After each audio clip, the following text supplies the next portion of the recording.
How's it going, everybody? So before we get into the video, real quick, I want to show you I have a new shelf with Rubik's Cubes on it. Pretty cool. So this is going to be, from now on, every video where I talk about a specific cube, I'll take it down from here. So what shall we pick? Alright. It's time to talk about the FTO. How's it going, everybody? Today, we're going to be talking about the FTO, as you can see. So the FTO, face-turning octahedron, is a non-aWCA puzzle that became wildly popular about a year or so ago.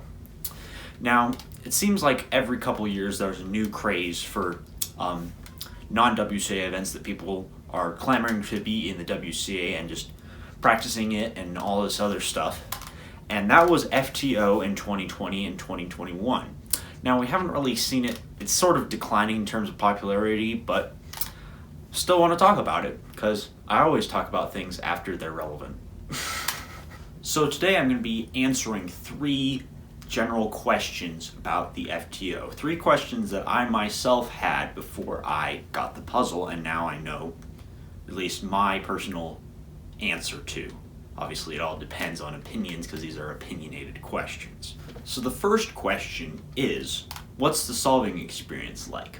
If you've watched any of my videos on non-aWCA cubes, that's the thing I tend to care about, is less about the hardware of a non-aWCA cube and more about how is it like to solve it, like how do you solve it, is it fun to solve, is it unique, or is it just the same old thing but shape modded? So I'm happy to report that this is not an unoriginal cube.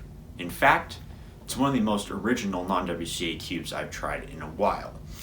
The puzzle itself has 8 sides, and you basically solve it slightly similar to almost like 4x4, but not really. It's a very unique, strange puzzle. That's why it was so difficult for me to solve. I had to look up a tutorial because I just had nothing to compare it to or to base it off in terms of, okay, here's how I should approach this. So yeah, this is actually quite a difficult puzzle. And one of the main reasons it's difficult is because the pieces all look very similar to each other, and then there's piece groups, like let's say there's a group of 3 pieces that forms a trapezoid. There's groups of trapezoids that are large trapezoids and small trapezoids, and they look the same if you're not paying attention, but they function very differently. So this is just one example of how the FTO is unique in the fact that the way it works, it's difficult, but not in a way that's just like long or overly frustrating. It's just different and difficult. The final step of the puzzle, where you have to basically solve these last 3 like sections, I think they're called like triples or something, is another great example of how this cube is difficult, but not in a way that's annoying or frustrating. It's actually like makes you use your use your brain to figure out, okay, so if I did like a sledgehammer, how would it affect these pieces on top, and how would it allow me to further get closer to solving it? So it's actually a very interesting puzzle, and I really enjoy the solving experience. I also like that FTO isn't overly long. It doesn't overstay its welcome. You know, I do enjoy like 10x10 and stuff, but this is fun because I can just crank out solves because it takes me, you know, like about 2 minutes to solve it on average. And it doesn't really overstay its welcome in terms of being too repetitive. It's just fun throughout. It doesn't have any monotonous parts in the solve, at least not in my opinion.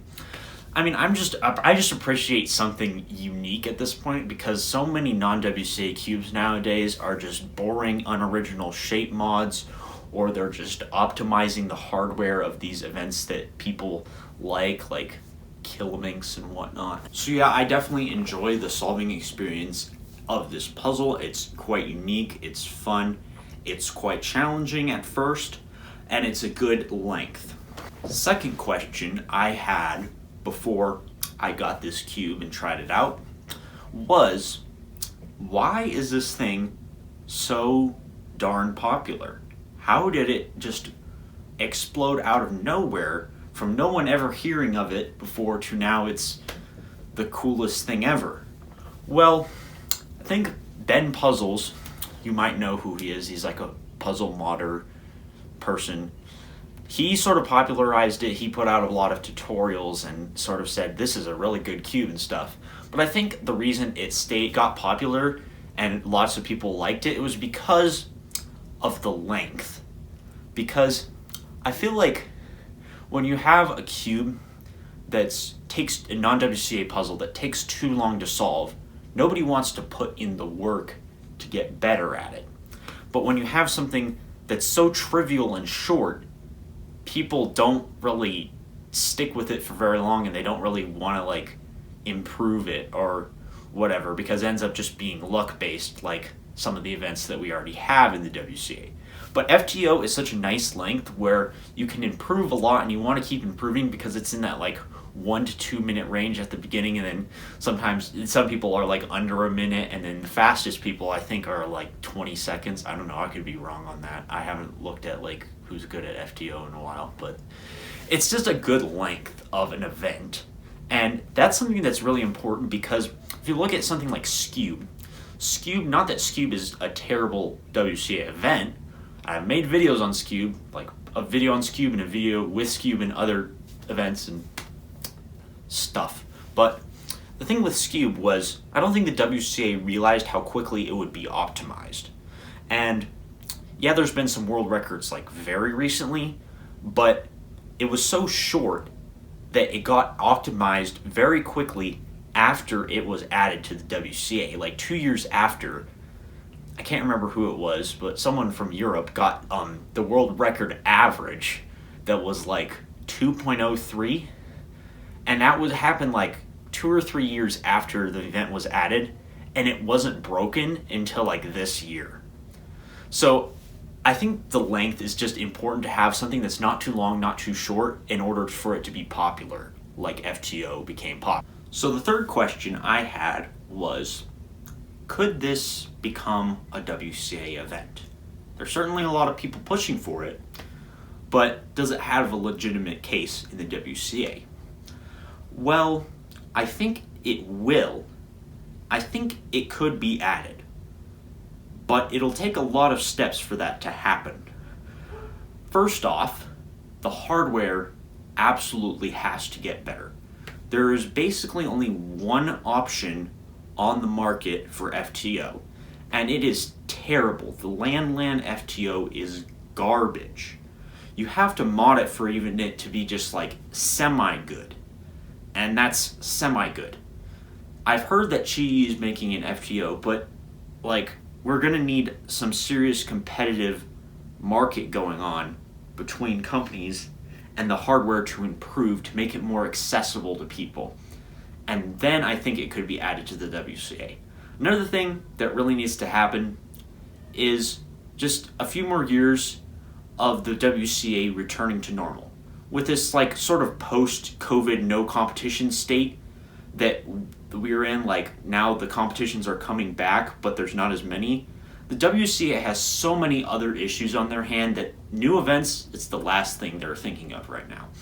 Like, there's so many issues with, I could make a whole another video on this, but there's issues with the demand of competitors not meeting the supply of competitions, and like competition registration closing 2 minutes after the registration opens, and it's like all these new competitors are like, I want to sign up, but I literally can't do it in time because it's literally a speed run to sign up. Okay, I'm going on rant mode. I need to stop. But I think the WCA, once in a couple years, when hopefully competitions are back in full strength, full capacity, same amount of them as there was in 2019, then the WCA can start considering adding more events. The problem is, I don't know if FTO can be popular for that long. I hope so, because I really enjoy it, but it seems to be a little bit on the decline. So I think FTO or something, it might not be FTO, it might be the next thing that becomes popular in a couple of years. I think it will be added, something will be added within the next 5 years. But hey, that's just my opinion. Let me know what you think in the comments. So I enjoyed making this video. It was fun to just sort of quickly talk about FTO, just sit down and talk about it. I also enjoy my new shelf that my dad helped set up, and he randomly put all these Rubik's Cubes in a really cool like setup thing. That's cool. Thank you, Dad. That's it. So thank you so much for watching, and I'll see you later.